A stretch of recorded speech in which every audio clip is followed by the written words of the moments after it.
આજે આપણે એક પ્રગતિશીલ ખેડૂત શું નામ તમારું કાકા? મોરજીભાઈ ખમુભાઈ કટવા, ગામ ગામ સાબરે, તાલુકો માંડવી, જિલ્લો કચ્છ. હા, આ જે ખેતર તમને દેખાઈ રહ્યું છે કપાસનો પાક, એની અંદર આપણું કૃષિ ભારતીનું સેન્દ્રિય ખાતર અને આપણું દાણાદાર પ્રોમ વાપરેલું છે. બરાબર. અને કાકા તમને આનાથી શું શું ફાયદો થયો?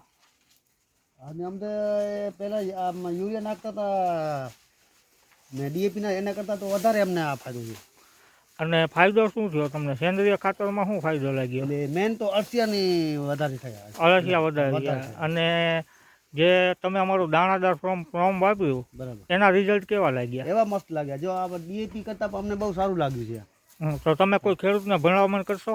હા, કઈ મોંઘું તો આ ડીએપી મોંઘું કરતાં આ સારું. અને તમે કેટલા રૂપિયાનો થેલો લીધો હતો? લગભગ 900 રૂપિયાનો હતો. 900 રૂપિયા. 900 રૂપિયા. અને પાવડર આપણું સેન્દ્રિય લગભગ 300 આજુબાજુ હતું. 300 રૂપિયા. ઓકે. એક ડીએપી કરતાં આ બે સારા. જમીનને બગડીને આપણું પાક વધારે. અળસિયા દેખાડશો તમારે કેવા બને? હમણાં તો પાણી છેલ્લા આ છે ને બધા અળસિયાના જ છે. જોઈ લો. પહેલા નહોતા ને? પહેલા નહોતા. આ છે ને આ છિદ્રો છે ને એ અળસિયાના જ છે મેન. વરસાદ પડે તો બહુ અળસિયા નીકળી આવે. ઓકે.